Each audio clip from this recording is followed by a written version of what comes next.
Leta Zunze Ubumwe za Amerika cyangwa United States of America USA mu magambo ahinnye y'icyongereza, cyangwa se nanone Etats-Unis d'Amérique uko abafaransa babivuga, ni igihugu benshi bafata nk'igihangange ku isi, yewe nabo ubwabo bazi neza ko bakomeye ku isi. Ibi ubibonera muri byinshi, nko gushaka kujya gutera ibihugu bimwe na bimwe inkunga ku bijyanye n'umutekano cyangwa intambara. Ni igihugu kenshi usanga gikunda gusaba ibihugu bito ubusobanuro ku kintu runaka, kubera no kwiyumvamo ubwo buhangange ujya kumva ngo Amerika yafatiye igihano igihugu runaka, cyangwa wajya kumva ngo Amerika ihagaritse inkunga yateraga imiryango mpuzamahanga. Aha twafatira no ku rugero ruherutse ubwo Donald Trump yatangaza ku mugaragaro ko igihugu abereye umuyobozi gihagaritse inkunga cyateraga OMS, Organisation Mondiale de la Santé, World Health Organization, ishami ry'umuryango w'abibumbye ryita ku buzima.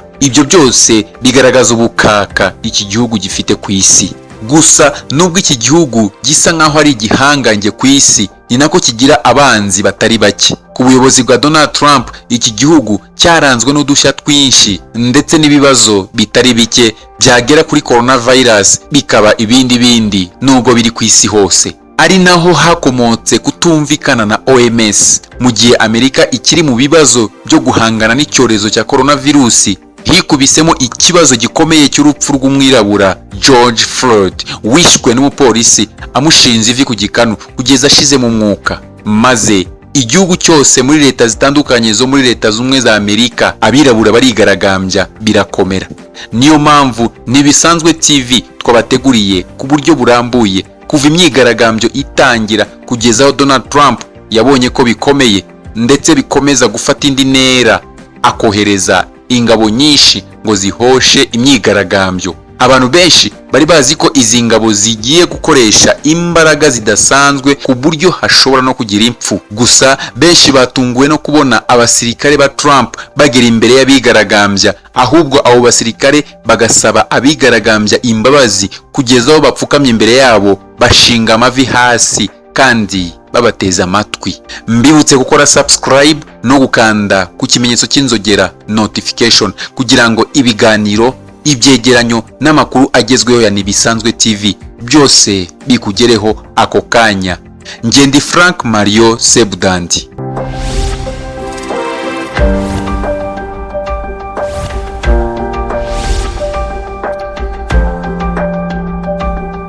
Ubundi mu mateka cyangwa history, buri gihe usanga intambara zose mbere yo kuba habaho impamvu y'intambara, kuko ntabwo intambara igwa nk'ikivajuru ngo pi, ahubwo usanga haba hariho impamvu yaba ifatika cyangwa idafatika. Muri izo mpamvu habamo ibice bibiri, hari ibyo abafaransa bita cause lointaine cyangwa cause immédiate. Ni ukuvuga haba hariho impamvu yahozeho ariko isa nkaho iyo mpamvu yari sinziriye itegereje cause immédiate. Ubwo ni impamvu noneho yasembuye intambara hagati y'igihugu n'ikindi cyangwa hagati y'umuntu n'undi.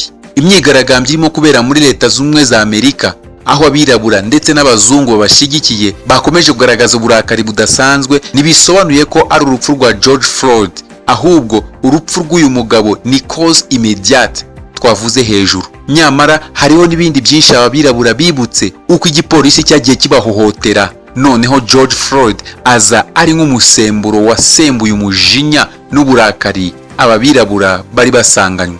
Mbere yo kwinjira mu buryo burambuye, impamvu za kera zatumye umujinya w'abirabura uzamuka mu buryo budasanzwe, reka tubanze tugaruke ku bihe bikomeye byaranze iyi myigaragambyo. Aha twavuga nko gutwika inyubako ya polisi, gutwika imodoka, ibendera ry'igihugu n'ibindi. Hanyuma tunagaruke uguhungisha Trump, ndetse tutibagiwe n'uburyo ibihugu n'abambasaderi ba Leta Zunze Ubumwe za Amerika bagaye Trump. Hanyuma tunarebe uguca bugufi kudasanzwe kw'ingabo 1600 zirenga Trump yari yohereje ngo zihoshe imyigaragambyo. Nk'uko tumaze kubivuga, reka tugaruke ku bihe bikomeye byaranze iyi myigaragambyo. Rugikubita, imyigaragambyo yatangiriye muri Minneapolis, ni muri leta ya Minnesota, aho George Floyd yiciwe. Abigaragambya barigaragambyaga ubona ari ibintu bishobora gufata umunsi umwe bikarangira, ariko siko byagenze kuko abirabura ntibigeze na rimwe banyurwa n'ibihano byahawe abapolisi bane bari baraho amarorerwa yabereye, bituma imyigaragambyo igenda ifata indi ntera, ndetse n'amagambo atari meza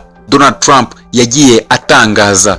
Nyuma y'ibyo ngibyo imyigaragambyo yarakomeje kugeza aho abirabura ndetse n'abazungu bamwe babashyigikiye bagiye batwika imodoka, batwika ibendera ry'igihugu, yewe tutirengagije inyubako ikomeye cyane ya polisi abirabura batwitse. Ibi byose babikoraga bahangana na polisi nta bwoba bafite ndetse banabatera amabuye. Ibyo bivuyeho hari ikintu gikomeye cyane cyaje kubaho ubwo Perezida Donald Trump wa Amerika yajyanywe mu bwihisho bw'umutamenwa bwa White House, ubwo abigaragambya bari bakamejeje imbere y'ibiro bye hari kuwa gatanu tariki 29 Gicurasi umwaka wa 2020 batera amabuye banahanganye na polisi. Hano ikinyamakuru Sky News yavuze ko bikekwa ko Trump yamaze isaha muri ubwo bwihisho bwagenewe gukoreshwa mu bihe bidasanzwe, yamaze isaha muri ubwo bwihisho. Imyigaragambyo ivanzemo n'urugomo hamwe na hamwe byakomeje mu mijyi itandukanye ya Amerika. Bakomeje kwamagana urupfu rwa George Floyd wapfuye ashize umwanya muto afashwe na polisi. Polisi yateye imyuka iryana mu maso amatsinda y'abigaragambya batitaye ku mabwiriza yo kutegerana yo kwirinda coronavirus, barigaragambye imbere ya White House. Aba bantu batwikaga ibyo babonye banahanura ibendera rya Amerika ku nyubako barishyira mu muriro. Reka dusubire inyuma gato. Ijambo rikomeye cyane abigaragambyaga kugeza uyu munsi ni ijambo simbasha guhumeka. Amagambo ya nyuma umwirabura George Floyd yavuze mbere yuko ashiramo umwuka umupolisi amutsikamiye n'ivi. Ambasade za Leta Zunze Ubumwe za Amerika mu bihugu binyuranye bya Afurika nazo zateye intambwe idasanzwe yo kunenga bikomeye ubwo bwicanyi. Abambasaderi ba Amerika muri Uganda, Kenya, Tanzania na Congo bose bahurije kunenga iki gikorwa bavuga ko biteye ipfunwe ko Amerika yanyuze mu mateka akomeye y'ivangura kugeza naho iboneye perezida wa mbere w'umwirabura na n'ubu itarabasha kwigobotora icyo bise daimoni w'ivangura rishingiye ku ruhu. Amagambo yabo aje akurikira ay'umuyobozi wa komisiyo y'umuryango w'ubumwe bwa Afurika Musa Faki Mahamat, nawe wamaganye iyicwa rya George Floyd n'ivangura rikorerwa abirabura muri Amerika muri rusange. Abigaragambye bashamiranye na polisi. Abasesengura bya politike bavuga ko imyigaragambyo irushaho gusharira kubera ikibazo cy'ubwigunge muri rubanda buterwa n'icyorezo cya COVID-19 cyabaye intandaro y'ibura ry'akazi rimaze kugera ku banyamerika bagera kuri miliyoni 40.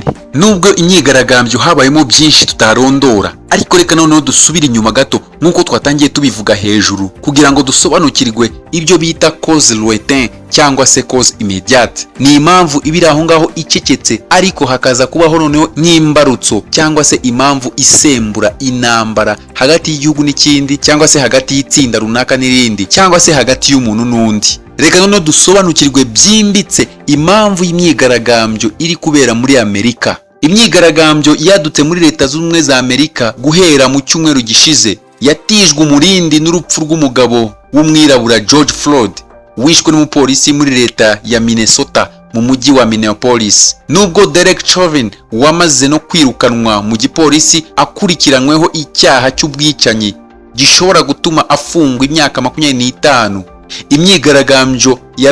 imyigaragambyo irakomeje umunsi ku wundi kuko icyo abigaragambya bariho si urupfu rw'umuntu umwe, ni ubugizi bwa nabi bwa polisi ya Amerika bumaze igihe kinini. Hari ubushakashatsi bwakozwe ku bugizi bwa nabi bwa polisi ya Amerika muri raporo yitwa Mapping Police Violence, bwagaragaje ko 99% by'ibikorwa by'ubwicanyi bya polisi ya Amerika kuva mu mwaka wa 2014 kugeza mu mwaka wa 2019 ababigizemo uruhare batigeze bakurikiranwa ngo babihanirwe cyangwa ngo bahamwe n'icyaha. Iyi raporo ikubiyemo amakuru yatanzwe n'inzego z'ubutabera muri Leta za Amerika, yerekana kandi ko umubare w'ibikorwa by'ubwicanyi bikorwa na polisi wagiye uzamuka buhoro buhoro kuva mu mwaka wa 2013 kugeza mu mwaka wa 2019, aho nko mu mwaka wa 2014 abantu 1050 bishwe, byagera mu mwaka wa 2018 umubare ukiyongera bakagera ku 1143. Iminsi 27 niyo yonyine mu mwaka wa 2019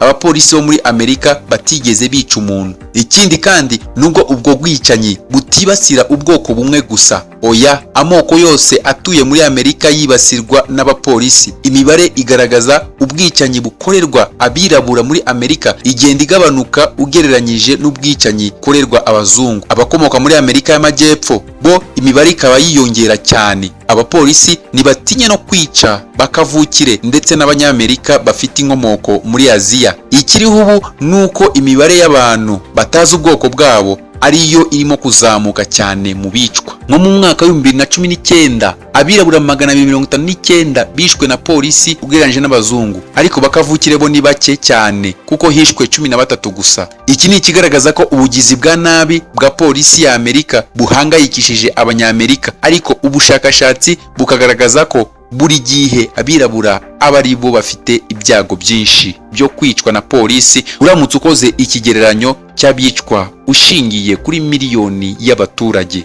Nibura imibare igaragaza ko ibyago byo kwicwa ku birabura muri Amerika aba ari hafi inshuro 2 ugereranyije n'abalatino ndetse hafi inshuro 3 ugereranyije n'abazungu. Ikindi kandi muri ubwo bwicanyi bwose abirabura baba bafite ibyago byo kwicwa kigero cya 1.4 ugereranyije n'abazungu, kuko bo abari kuri 1.2 ugereranyije n'abalatino. Mu mijyi 8 ya Amerika irimo Reno, Nevada, Oklahoma, Arizona, nibura ikigereranyo polisi yicaho abirabura cyari hejuru y'icyegeranyo cy'ubwicanyi bukorerwa muri Amerika. Ikindi kandi mu mijyi 25 muri 50 minini iri muri Amerika, ikigereranyo cy'ubwicanyi bwa polisi bukorerwa amoko yose kiri hejuru kurusha ibyaha by'ubugizi bwa nabi. Mu mijyi myinshi ho nka Kansas, Missouri, Columbus, ubaze ubwicanyi bwa polisi nk'ibyaha by'ubugizi bwa nabi byakuba inshuro 2 ibyaha by'ubugizi bwa nabi bihakorerwa. Ibi ni bituma abanyamerika barambiwe imyitwarire ya polisi yabo bagahitamo kwigaragambya. Ni mu gihe imyigaragambyo nk'iyi imaze imyaka n'imyaniko iba, abantu bamagana ubwicanyi bukorerwa abirabura noneho batanafite imbunda. Urugero rwibukwa cyane ni urupfu rwa Anthony Lamar Smith ufite inkomoko muri Afrika warashwe n'umupolisi witwa Jason Stokely, n'urwo mu mwaka wa 2014 rwakorewe undi mwirabura witwa Michael Brown. Muri iyo myigaragambyo niho havuye intero yitwa Black Lives Matter ndetse hatangira n'ubuvugizi bwo kwamagana ibi bikorwa. Ubushakashatsi butandukanye bwagiye bugaragaza ko izi ngamba zafashwe n'abirabura zatumye ubwicanyi bukorwa na polisi bugabanukaho. Mapping Police Violence igaragaza ko bwagabanutse ku kigero cya 22%. Gusa ariko uko kugabanuka ni guhagije. Abigaragambya ntibanyuzwe kuko ubushakashatsi bwakomeje bugaragaza ko nibura hagati y'umwaka wa 2013 n'umwaka wa 2019 umwirabura umwe mu 1000 aba afite ibyago byinshi byo kwicwa na polisi. Kugira ngo byumve neza, ni umubare uruta ikigereranyo cy'abanyamerika bashobora kwicwa nibura n'impanuka za moto. Niba imyigaragambyo ntacyo yahinduye mu mitekerereze y'abanyamerika, bigaragara ko n'iyi irimo kuba ntacyo izatanga. Gusa abashinzwe kurengera uburenganzira bwa muntu bavuga ko nta mpinduka zaba mu gihe cyose hadashizweho amabwiriza aca intege polisi muri ibi bikorwa ku buryo atahindurwa n'umukuru w'igihugu uwo ari we wese. Ikindi nuko polisi ntakikora mu gukurikirana imyitwarire y'abagize uru rwego. Urugero rwa hafi nuko Chauvin wishe Floyd yarafite ibirego 18 bimuriho bigaragaza ubugizi bwa nabi, bigakubitana nuko 99% by'abapolisi bica abantu badahanwa. Ibi nibyo bigaragaza ko urupfu rwa George Floyd atari yo mpamvu yonyine yatumye abirabura bakora imyigaragambyo idasanzwe muri Leta Zunze Ubumwe za Amerika kugeza naho bubahutse White House. Impamvu yo ni umujinya cyangwa se uburakari bafite mu myaka myinshi yatambutse.